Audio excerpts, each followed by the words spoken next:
Hey guys, welcome back to my channel. My name is Brianna Nicole. If you're new here, if you're not new here, let's zoom in just a little bit. If you're not new here, welcome back. So in today's video, I'm gonna talk about hardships as a content creator. Just like if you're new here, if you're not, hardships that you'll probably deal with being a content creator, or if you're trying to be a content creator, and some things that you might go through, and also how to work through them. So before we get into this video, make sure you guys like, comment, share, and subscribe, and I'm gonna catch you guys in the video.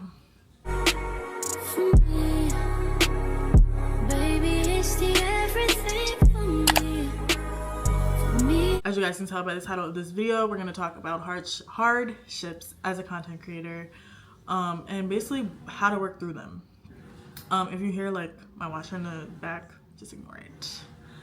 But yeah, so I'm gonna close this door. All right, hopefully it's not as bad. If you hear music that's outside, so you don't have control over that. But yeah, so I'm gonna start with, and if you see me looking this way, it's because I have my notes over there. All right, so some hardships. Number one is writer's block or creative burnout. So basically struggling to come up with new ideas or feeling exhausted from constant content creation. So this has happened to me a few times, where I just like, and I don't even post every single day, but sometimes I feel like I'm not producing good enough content. So like I'll try to pick what to really post about or talk about, and it just will not happen. And then I just won't record. Oh, and also I'm just gonna go through all the hardships first, and then I'm gonna talk about tips to push through them. So there's been a lot of times where that's been a thing, but also I have a content calendar that gives me everything that I could possibly need to create. But once I like look at it and I'm just like, some of these things like I can't do, or I feel like are not gonna be as interesting to you guys just because y'all don't all know me enough to even be entertained by certain things. Cause like, you know, your everyday content creators, you can watch them do absolutely anything and you'll be entertained. But like, because most of y'all don't know me or haven't been following me for that long, like me creating certain things might not be as interesting. So I basically overthink that, and I'll get writer's block or creative burnout. But yeah, just that is a hardship that definitely can come with being a content creator. Next is self-doubt and criticism. I actually go through this a lot just in my head though. Like I basically will like post a video. I don't personally go and rewatch it myself. Like I'll post a video and I will not watch it over. I just started maybe watching videos that I posted when I first started, because that's a different me. And who I am like today is a completely different person. So like seeing those videos, I guess makes me feel better. But at the same time, I do deal with like, who is she? That's why I don't rewatch my stuff. But so self-doubt and criticism, basically dealing with negative feedback, self-doubt, or imposter syndrome, which I feel like for a long time, and even still to this day, I still feel like I'm like in the imposter syndrome space, because there's been so many times where I'll do whatever, and I'm like, is this even like real? Like even when I got to my 1,000 subscriber, I'm like, people really are like interested. Like it just doesn't feel real type of thing. And also if you don't know what imposter syndrome is, I will tell you. So imposter syndrome is a psychological experience that causes people to doubt their skills and successes. So for me, once I hit that 1,000, I'm like, how did I do this? How did I do that? Don't even know. So I just like that happens to me a lot. That is definitely like something that I feel like most YouTubers probably go through, especially when you're first starting out, because like you're just like putting yourself out there a lot more than a normal person would. So it definitely does like make me feel like, is this like my life? Like, is this really happening type of thing? So yeah, that's definitely something that could happen. And then next is consistency and time management. This is something that I feel like I've been struggling with, consistency. Like I tell myself I want to post these videos like every day. I did do pretty good though when I first said I was gonna post every day. I posted probably like 13 days in a row, and I think that was the most I've done. I do plan on doing Vlogtober, so I'm definitely gonna try to go for the full month of posting every single day. Also to prepare myself for Vlogmas, because I really want to do Vlogmas as well. So consistency and time management is definitely like something that is a hardship for me personally. So managing time effectively to consistently produce high quality content. So, you know, it can be a little bit rough, especially if you have a 9 to 5, or it can be a little bit tough when you have like other priorities. But for me, I realized that like if I make content, because when I was posting when I posted that 13 days in a row, there were days that I would make content like maybe like 5 videos in, or I think the most I did was probably 3, but my goal was to do 5. So I would record 3 videos in one day, and then I would post them like consecutively each day, and it just made it easier. So that way, okay, I recorded all my videos on Monday, I don't have to worry about recording again until maybe like Thursday or maybe Wednesday. That way like you're still ahead. But yeah, I did that a few times, and that I feel like that worked for me, but at the same time it just felt like a lot at one time, and it felt like it wasn't as genuine, I guess I would say. So because like I have like my talking points and this and that, but also I just don't want to like throw anything out there and like here y'all go, here I'll go. But at the same time, I want it to be consistent. So it's like you have to pick, you know, so that can get kind of tricky at times. And then time management for me, like obviously my only time to record would be on the weekends or after work. And then I'm trying to record a morning routine, but I keep forgetting about it because like in the morning I like don't be thinking about recording. So, but that is definitely something that I want to record for you guys because y'all really liked my nighttime routine. So I'm like, okay, let me see how y'all do with this morning routine. So that will probably be a video pretty soon. I was supposed to do that a while ago. I haven't done it yet, but yeah. So then the next one is the algorithm changes and platform uncertainty. So adapting to changes in social media algorithms or platform policies. I feel like this is not really a hardship for me. I guess the algorithm changing, like I really don't be paying attention to all of that. Like I really don't know if the algorithm has changed or not. I know like, you know, over the years, I know that it's changed. I know that for a fact, but I'm not really like into knowing like what exactly changed or like what I have to do to, like I'm not doing none of that. So I still post, and I use my tags. That's been like a big thing for me, like using tags so that I can get the views that I want and people will, you know, see my videos. But I like the algorithm changing is not that, you know, critical for me. But also platform uncertainty, so the policies changing for platforms, I feel like that's not a hardship for me, just because, for example, I mean, I guess this isn't a policy, or maybe it is, I don't know, but for you to get monetized on YouTube now, you only need, I think it's 700. You only need, pretty sure they changed it to 700 subscribers instead of 1,000.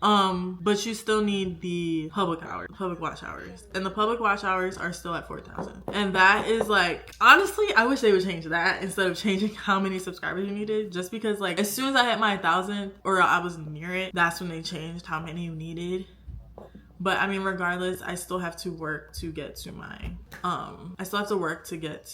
amount of watch hours I need. So I guess that can be like a hardship that you have to deal with sometimes, depending on like what they change and when they change it. Next, number 5 is burnout and mental health. So we kind of spoke on burnout a little bit, but you know, anybody who gets overworked and is doing a lot in their job can have burnout. Like it doesn't matter what you're doing. For me, I was teaching pre-K, ages 3 to 4. And you know, after a while you do start to get a little bit burnt out. Like I'm doing this every single day. But I have recently switch, so now I'm with like babies, like infants. But so I feel like that change was kind of needed as far as like burnout goes. But burnout can happen in any job you're in, so just managing the pressure of constantly performing and then maintaining a persona. So you want to make sure that you are, you know, being genuine and being yourself, and don't force anything. Because if you force your videos out and you're forcing recording, you're gonna get burned out because you're gonna be like, what am I doing? Like, this is not fun. Like, once it becomes not fun anymore, that's when you know you have hit burnout and it is time to take a break. So make sure that you know, you're watching out for that. And that is definitely a hardship that can happen. Personally, I enjoy recording. I enjoy editing. I enjoy all of that. I'd be wanting to be able to edit way better than I do and edit quicker than I do, which is something that I'm working on. So yeah, just keep that in mind when you are becoming a content creator, or if you already are one. All right, so my tips on pushing through. So basically, take breaks, practice your self-care. So regularly take time off to recharge, prioritize your mental and physical well-being. So for me, I definitely do that. Like, y'all don't gotta tell me twice. If I am feeling like a little bit weird about recording or not happy or this and that, I will not record. Number 2 is setting realistic goals for yourself. So don't like be like, oh, I gotta put out like 5 videos a day. Like, you know good and well you're not putting out 5 videos a day. You know you're not even recording or editing 5 videos a day. Like, you gotta be realistic with yourself when you're, you know, setting your goals for your channel or for your content on any platform. Next is staying authentic and true to your voice. So you want to be yourself, basically. That's what's gonna make people like you, or like want to subscribe to you or want to follow you, is you being your complete self. For me, I am low-key I'm low-key a introvert, but a lot of people think, you know, watching me on here, you'd probably think I'm an extrovert. Not at all. I would say that I've gotten better with it though, because when I first started on this channel, just starting conversations with people would really like stress me out. I would like get like fear in my head. Like, I'm like, oh my gosh, like it's just a lot of anxiety when it comes to talking to people. But I feel like over the years I've definitely gotten better with that, because it was hard, like especially if you're like a quiet person. Like, I'm a quiet person, especially if I don't know you. Like, what do we have to talk about? Absolutely nothing. So that's just how I am. But you know, staying true to yourself and who you are, like, this is who I am. If you knew me, like if you knew me, this is how I am. So with that being said, just make sure you're staying true to your authentic self. So focus on creating content that resonates with your values and your audience, and be yourself. So you don't want to make content on something that you know absolutely nothing about. Like, I'm not about to come on here and make content about cars or about video gaming. Well, I like Sims, or about, let's say, anime.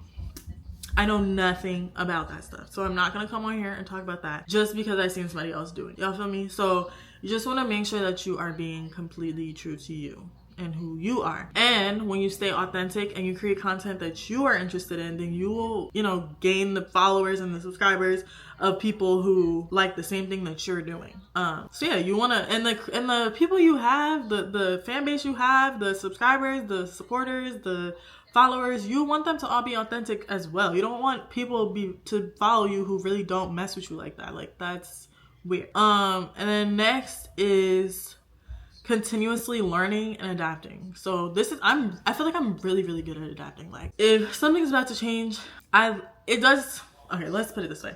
When something's changing, it does take me a minute to like grasp on and be like, okay, this is what's happening. But like, once I'm in it, I'm in it. Like, I'm adapting. I'm doing what I have to do to, you know, fit well in whatever scenario it is. So I feel like, so to continuously learn and adapt, you want to stay up to date the industry's trends, the best practices, and the platform changes. So for me, like I said, like, I noticed when the YouTube algorithm changed how many subscribers that you needed to, you know, get monetized. So things like that. Number 6 is diversify your content. So like I was saying, you want to make videos on things you're interested in, but obviously, like, not everybody's interested in one thing. So to catch people's attention, you throw out things that you're interested in. Keep going, keep making videos about things you're interested in, or making content, whatever, about things you are interested in, and experiment with different formats, topics, and platforms to keep your content fresh. And also, like, for me, like, when I first started on here, I was making a lot of hair content, which has slowed down. Because, like, since I got an apartment, y'all, I am not buying hair every week like I was when I was living at home, because I didn't have rent to pay. So I do change my hair here and there. I do make hair videos here and there, but I had to change my content because, well, I didn't completely change it, but I had to add on to, you know, diversify my content, and like maybe I can get more people to, I feel like I did start to gain more like other people liking other things that I was talking about and like doing on here. So not all the time do you have to focus on one subject only. Like I know a YouTuber who literally only did hair, only, that is it, nothing else. So like for me, I try to step a little bit outside of my comfort. I try to make vlogs, I try to make sit down videos, I try to talk about different things, but I feel like in all, it's kind of all together, if that makes sense. Next is prioritizing your passion. So you want to make sure that your passion, remember why you started to create, remember why you wanted to make a YouTube channel or make a TikTok or whatever it is in the first place. That's what you want to figure out, why, or remember why you did it in the first place, and let your passion drive you through your tough times. So for me, when I, like for today, for example, I don't feel that well. Your girl is on her cycle and I would rather be laying down right now. But I know that I want this bad, so I'm going to record. I'm going to do things that I know to prioritize this. So yeah, that is why, or that is my little spiel on some tips to push through your hardships on content creating, or if you want to become a content creator, or if you already are. Those are my little things that I do to push through, and things that you can do as well. So make sure you guys hit that make sure you guys hit that like, comment, share, and subscribe button, and I will catch you guys in my next video. Bye.